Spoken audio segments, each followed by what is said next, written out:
Wisdom is the principal thing, and in all your gettings, get understanding. Today, I'm going to be sharing with you 7 vital components in understanding what prayer or how to get your desires manifested. There are 7 components you need to understand, and today I'm going to be sharing with you how to maximize these 7 components. Thank you for watching. Just keep watching. We are going to dive deep into it. So let's go.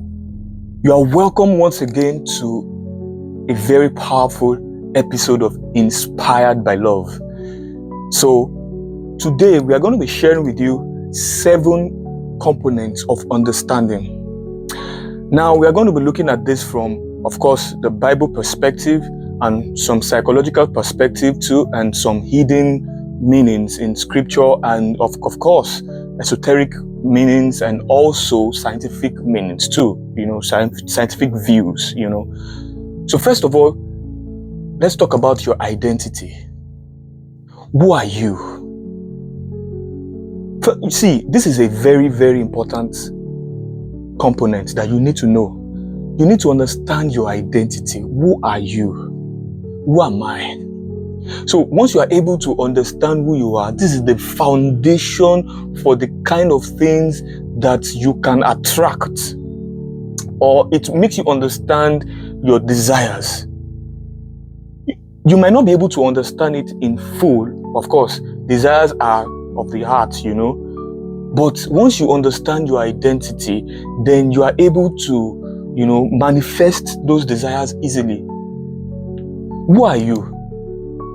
Are you just here to just live on earth, and you're just here to exist and go and just pay bills, get married, go to school, and just live life like that? Who am I? This is a very, very important question that you need to put into consideration. But I can share with you who you are right now. I can share with you as the collective. You are pure energy. Jesus said in the Bible, he said, "Don't you know that ye are gods?" Of course, in Psalms 82 or thereabout, it says, "Ye are gods, and you are children of the Most High." So you are pure consciousness. You are pure energy. That is where you emanate from. In my previous episode, I shared something about the fact that, when you look at the ocean, what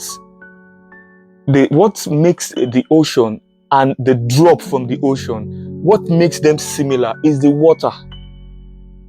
Yes, you are not the full God, but you are an offshoot of that God. So as you're looking at me, you are looking at God. And if I can see you right now, I am seeing God. So we are made in that likeness. We are that God experiencing itself as human form. So you are not separate from God. You understand? I was in church one day, and the pastor was talking about the fact that, you have the nature of God. And the next question that came to me was like, so if I have the nature of God, and, who am I then? You don't have the nature of God. You are the nature of God. There's a difference. When you say you have, it means it feels like you are, you are separate from it. You are not. It's not that you have it. You are the nature of God. This body is like an avatar. God is experiencing itself through this human body, through these senses, the sight, the taste, the feelings, and this is God experiencing itself through this human body. So that's the first thing you need to understand: your identity, your basic identity. So once you understand that, then you can move further. The next thing I want you to understand, that's the second one, is your feelings. Now, the truth is, it is not just about the feelings, but the feelings too is very important. Beyond this physical body, there's something called the feelings body. As you feel, so you are. There's a scripture in the Bible that says, as a man thinks in his heart, so is he. One of the things we fail to realize is that we don't realize that your thoughts must be aligned with your feelings. Thoughts and emotions is what brings manifestation. So we cannot separate feelings. I was having a discussion with someone recently, and I was talking about this feelings thing, and he said something like, yes, it's not just about feeling. I said, yes, it's not just about feelings, but feelings is also very, very important. How you feel is also very, very important. If you look at if you study the brain, of course, this is a scientific view now. If you look at the structure of the brain, there are three parts of the brain. There is the outer brain, which is the neocortex, right?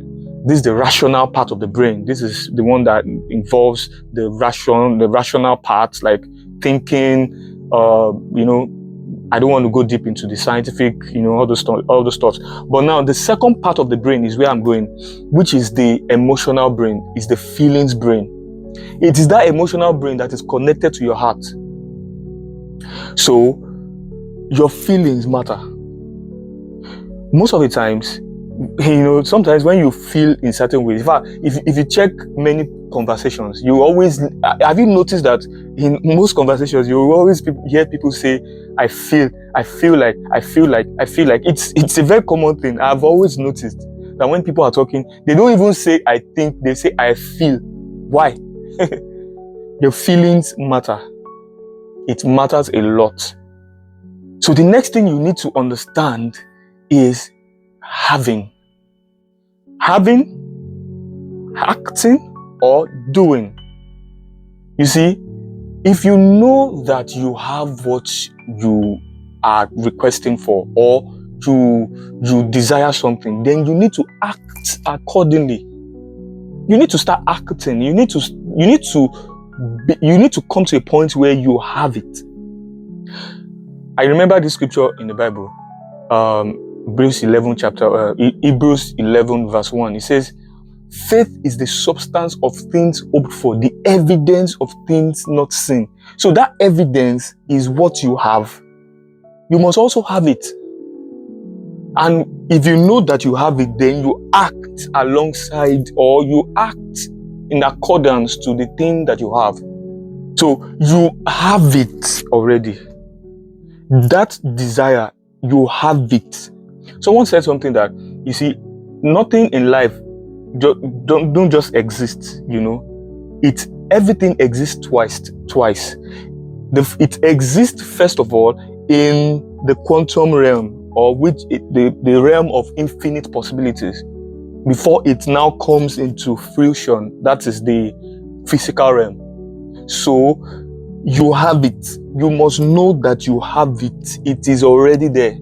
And one day, it just dawned on me recently. Okay, some of the things I'm experiencing in my life right now, I just realized that I have already had it in the past. I have had it in the past. Whatever I have right now, it is. That's just a word. It is. It already is. So once you come into that realization, then acting it becomes easy. You have it. It must be your mantra. This must be your mantra. I have it. You must come into that realization. The next thing you need to understand is love. And that talks about the heart. You see, the heart has its own language, and the language of the heart is love. You must love it enough to know that you have what you desire. You understand? You must love it. Loving it is very crucial. Love is unity consciousness. Is the fact that you are one with that desire. You are one with it. So it means I love it enough to know that it's here. So the next thing that we need to also understand is speaking. You have to speak it out. Now, speaking there is not just about saying it with your mouth. There is also an energy center, in your vocal cords. You can say it out loud, which is also, there's a place for saying it out loud, right? And there's also a place for saying it within yourself. You need to learn to repeat it, keep repeating it, keep saying it over and over and over and over again till it is being manifested physically. So saying it repeatedly also is very, very important. This book of the law shall not depart out of your mouth, but you shall meditate therein day and night. What he's trying to tell you there is that you need to say it over and over again. Part of meditation is also, repeating those words or repeating those things that you want to say. You can repeat it within you and you can say it within you. So, I see a lot of people praying, they keep saying it, but deep inside of them, they are not saying it repeatedly enough. Sometimes you have to say it over and over again. I remember there was a time, years back, years ago, I was trusting God for a laptop, and it took me 1 year to keep saying it over and over again. Confession, like it means you need to keep confessing that thing over and over and over again. I remember the scripture that talked about the fact that this is your confession, this is your profession of faith. The word profession there also means to confess. It means to say it over and over and over again. It took me 1 year to say it because I didn't have the money. I didn't have what it takes to get the laptop at that time. I remember it was like 2012. 2011. I remember January was when I started to keep saying it, and it came at the later part of the year. One of my uncles just sent a laptop to me, and it was just like that, So you have to learn to say it repeatedly. It can come in a month, it can come 2 months, it can come 1 year, it can manifest 2 years, 3 years. Just keep saying it and it will come to pass. The next thing you need to understand is you need to see it. That is visualization. I remember there's this scripture in the Bible where God was trying to tell Abraham, this is what I want, or this is what I'm going to do in your life. I'm going to make you a father of many nations. And it was looking like as if Abraham did not understand what God was saying. So God took Abraham outside to see the stars of the sky. And he asked Abraham, can you count those stars? And he said, no. He said, okay. He took him to the beach, to the sand of the seashore, right? He looked at the sand. He said, now, can you count the sand? And the Bible says Abraham could not count it. And God told him that, since you can't count this, then this is what I'm going to do with the people that are going to come from your loins. It means that you are going to be father of uncountable nations. You are going to be a father of many nations. So the children that are going to come from his loins are going to be uncountable. So that is visualization. That's the power of seeing. You must be able to see it clearly, that this is exactly what you are desiring.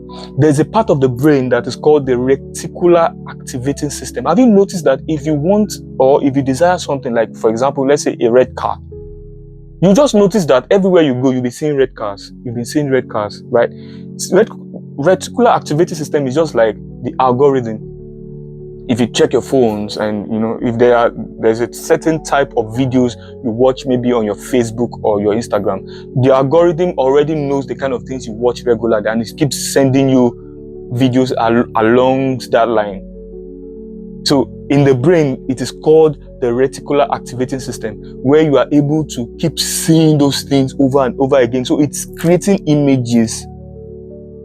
The word imagination also means the nation of an image. Like you are creating your image there. You are creating a nation, the image of your nation of the nation that you are trying to manifest. I remember this scripture. Bible says, casting down all imaginations and every high thing that exalts itself against the knowledge of God, and bringing into captivity every thought to the obedience of Christ. Now, that scripture is talking about a reverse. It's like a reverse psychology. Now, there are some things you don't want to see in your life, right? So all you just need to do is to cast it down. Cast down those imaginations. So the word imagination is image. If you look at the combination, it's image nation. It's a nation that is created through the image in your mind's eye. And that talks about your third eye. You remember there's a scripture in the Bible. Paul was saying, he prayed, he said one prayer, he said that your eyes of understanding be enlightened. So it means that there's something called the eyes of understanding. It is not this physical eyes, it is the pineal gland. There's a pineal gland in your brain that is responsible for creating images in your mind. So unfortunately, many people, their pineal gland has been, some people it's even destroyed, really. There are some people that their pineal gland is quote unquote dirty. They need to clean it. Some pineal glands need to be cleaned so that they can see the picture. They can see the picture of their desirable future clearly. So you need to see it. The next thing you need to understand now is that you need to embody that desire. You need to embody the desire. There's a way you will embody something and it will just look like, you know what? It is too late for that thing not to be manifested. I remember I didn't have money to get a bass guitar, This was many years ago. This was like 15 or 16 years ago. I didn't have money to get a bass guitar. So I desired one, and it was so serious. So I started, confessing. I started creating the image in my mind. I started doing that. It took me this also took me almost a year before I could do this, before I could manifest it. It got to a point where a friend of mine just called me and said, Bayo, I had a dream that you were holding one bass guitar, and he told me the color. He said white and black. I was like, this is very nice. So I told him, you've seen well. And it came exactly the way he saw it. And the way I'd been seeing it too. It was a 5-string bass guitar. It happened exactly the way we saw it. So you need to, so there's a way you embody it that it just feels like you have it already. So now looking at those 7, components, they are intertwined. They are intertwined. You need to feel it. You need to identify. Of course, that's the identity that I talked about, the first one. You need to have it, or you need to act alongside the thing. You need to act it. You want to manifest being whatever, maybe an actor. You want to be an actor. You want to be a world-class actor. Then you need to start acting like an actor. Even these YouTube videos I've been posting, there is something that is driving me. I'm acting my future already. It's as if I know that it is already manifested. So I am acting it. It has occurred. It has happened in that realm. So what I'm doing right now is I am acting it out. So I have it and I'm acting it out. I'm doing something. You understand? So the 4th one is love. Be one with it. The 5th one is speak it. The 6th is see it. And the last one is embody it. And that's what makes you manifest those desires effortlessly. Thank you for watching. I want you to like, subscribe, and share with your friends. If you know that this is going to bless someone, share with your friends. And this, of course, you can also share your comments, share your opinions about this post. It's going to really help this channel to grow. Thank you so much. I love you. Be inspired by love.